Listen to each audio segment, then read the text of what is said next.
Good morning, everyone. This is Morgan Cook with Positively Osceola here for Positively Osceola's Daybreak Live. So excited to be coming to you on this Friday. Happy Friday to you guys. It is May 7th, 9 a.m. right here on Positively Osceola. We are so excited for today's special guests. We have two special guests from the city of St. Cloud. We have Miss Marjorie Craig, who is the Director of Environmental Utilities, and Cameron Crandell, who's the Deputy Director. So excited to have them both with us as they've taken time out of their busy schedules to come and talk all about water conservation, water drinking week that we've been celebrating this past week, and lots of other details as well. So be sure to give this video a big thumbs up, hit the like button, hit the share button, and also comment below and let us know who we have with us on this Friday. I hope you guys are having a great morning so far and have a great Friday ahead of you guys. So without further ado, we're going to go ahead and get started with our Daybreak Live.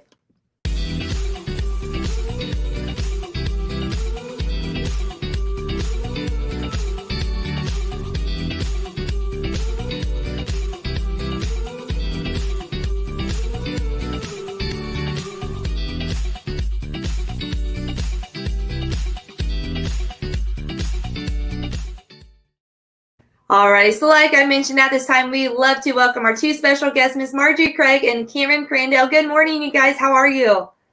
We're doing great. Awesome. We're so excited to have you with us. Thank you again, like I mentioned, for taking time out of your schedules to join us here on this fine Friday. We are so excited because we're rounding up Drinking Water Week, which is celebrated May 2nd to the 8th. Tell our audience what exactly Drinking Water Week is all about. It's where we celebrate our water professionals and just the value of water. Mm-hmm. So if we didn't have water, we couldn't have coffee. And of course, we couldn't flush our toilets. We couldn't make all kinds of things. We couldn't fight fires. It's something that in the past, the drinking water professionals were always, like kind of in the background. But now, we're trying to really show all the great things and the miracles that we kind of do every day with the water treatment and providing water for our customers. Right. Absolutely. Water conservation is so important. And as we know, we just celebrated Water Conservation Month, but water conservation does not have to end when April ends. It needs to be continued throughout the rest of the year. So tell our audience why water conservation is so important. Cameron, I'm going to let you do that. Sure thing. Well, it's been a drier than normal spring so far. And earlier this week, it was pretty hot outside, and it's only going to get hotter as we enter the summer months. So we just want to take this opportunity to remind people, it's important to conserve water, especially when we're talking about irrigating your lawn. Every customer in the city of St. Cloud has an assigned irrigation time. You can find that. It's based on the last digit of your address. You can find that information on the city's website. It's also super important to not irrigate during the times of 10 a.m. to 4 p.m. because a lot of that water is wasted through evaporation, and it doesn't get down to the grassroots where it's really making a difference in how green your lawn is. Right. That's good information. Yeah, that's great information. And Central Florida is in an area of like water restrictions and limited water supply. So the longer that we can sustain our drinking water, our potable water supplies, the less capital investment that we have to do for future water supplies. But most importantly, it helps protect the environment. Right, absolutely. Now, when we talk about conservation of water, what are some ways that we can conserve water?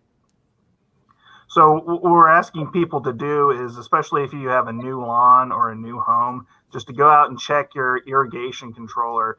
Because when you buy a new home, you get a new lawn, and there's a special watering in period for new lawns. You can water every day. Just make sure it gets established. But the home builder's not coming back and changing your irrigation controller after those 30 days. So, some people find huge usage after a couple months saying, why am I watering every day? They just don't think about it. So we're encouraging people to check it out and make sure you're on that irrigation schedule. Absolutely. Now, an important topic to cover is the city's efforts to expanding their reuse storage facilities. Tell us what this is and why it's so important that we expand these efforts. So we've got 89 million gallons of reuse storage currently at our Southside wastewater treatment plant. That may sound like a lot, but when we're using millions of gallons more of reuse than we're creating every day, we're only talking about a 30-day supply sometimes. So, when it's raining, and people aren't irrigating as much, we've got tons of reuse water. But times right now when, we're supposed to get 2 inches of rain in the week and we only get half an inch of rain and it's hot out, we're using way more reuse than we're creating. So one of the ways we can mitigate this issue is just creating more storage. Absolutely. Do you have anything to add to that, Miss Marjorie? Yes, I do. And so reuse is also a valuable resource.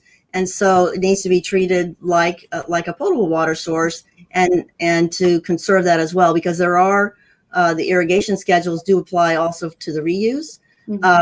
And so anything you can do to help conserve that, because what we don't want to do is run out of reuse water. That's never a good thing. And it takes about 3 to 4 houses and sometimes 5 houses enough wastewater to create reuse to supply water for one house. Wow. So that's an important point. Yeah. So the more Florida-friendly landscaping that you can put in, especially at the beginning. So we have been working with developers to come up with some innovative ways to extend our water supplies and to kind of optimize all of our water sources, kind of the one water concept, where you can augment irrigation with stormwater, with reuse, and use as little potable water as possible to do the irrigation. Right, absolutely. So this whole guy, I know most of the world is made up of water, but you can't always get it where you want it, where you need it, when you need it, in the right form. So, right. Exactly. Really, and that was something that I loved last month, being April, being Water Conservation Month, when we did the Mayor's Challenge with the City of St. Cloud and the City of Kissimmee, partner with Toho Water Authority. We learned so much. You don't think about just the little things when it comes to turning the water off, when you're doing dishes or when you're brushing your teeth. And I know Mayor Gonzalez, she had Walter going with her everywhere. So it was such a fun little thing. But I really think people learned a lot when it comes to water conservation, because it's things that you don't typically think of. I specifically remember talking about just waking up and that water not being there. And if you think about how many times you use water throughout the day, it's really incredible the impact that water makes on us. So we have to take those measures to make sure that we apply it for our future. Now, it's no secret the City of St. Cloud really goes above and beyond in all aspects of things, but something that you guys really excel in is a group of water professionals that you guys staff. So talk to us about what makes your staff so special. Yeah, our water staff, we have about a little over 100 people in the Environmental Utilities Department. And it's made up of customer service agents who are very customer service oriented. We're always working to improve, reduce our wait times, and provide the needed information that people want. We have engineers, we have water operators, wastewater treatment plant operators, and we have field staff. And those field staff are critical. They're the ones that go out typically in the middle of the night. And if there's a water main break, if there's a wastewater pipe break, reuse, anything like that, they're the first, there's a saying, the first to respond and the last to leave. So we're there, we're working hard to make sure that, and we're part of public health and safety, just like the fire department and police department, and by providing that water supply and by making sure that the waste is taken to the plant. And Cameron, I know you had a few other things you might want to add to that as well. Yes, well, drinking water is life. It's a critical part of everyone's health, hygiene, and hydration.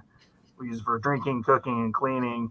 And when we talk about the importance of when you wake up in the morning and you open up that tap, you want good, clean water. Right. You're not going to get that if you don't have an incredible group of water professionals like we do here at the City of St. Cloud. Absolutely. Can I talk about our contest? Go ahead.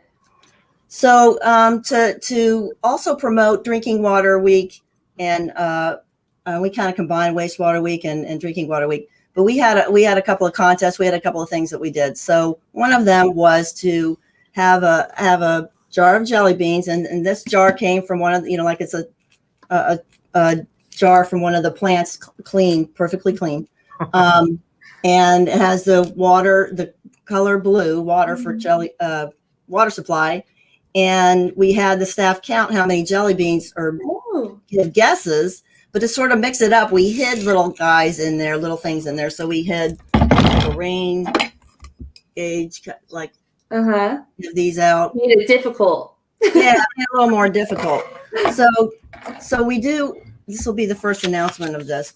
Dave Morgan and the Valve Tech in the Lines division guessed the right amount, or he guessed 1,900 jelly beans, and there were 1,901. Wow. And this is breaking news on the jelly bean winner. You heard it here first. You heard it here first. It was really exciting. And I do hope, Morgan, you mentioned the Water Conservation Month, and we did hide some of these. We worked with local businesses to hide that, and I hope everyone was able to participate out there in our community.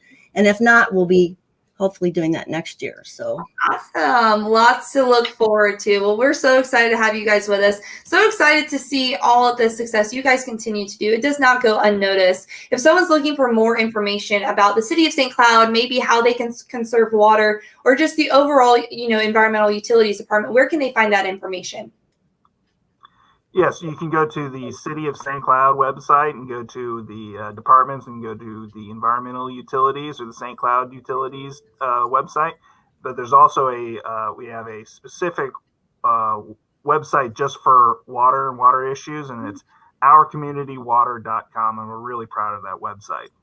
Absolutely. Well, thank you guys both so much for joining us this morning. We're so excited to have you a part of our community here in Osceola County, especially here in St. Cloud. You guys really are making a difference. And like I mentioned, it does not go unnoticed. Positively Osceola appreciates all that you guys do within the city of St. Cloud. And we look forward to see you guys continue to do more as you guys continue on your journey. Thank you so much again for joining us here on our Daybreak Live. To close out this morning, this is Morgan Cook with Positively Osceola. Here are Marjorie Craig, the Director of Environmental Utilities, and Cameron Candro, who is the Deputy Director of the Environmental Utilities Department, all within the city of St. Cloud. And together we're making a positive difference in and around Osceola County. Bye, guys.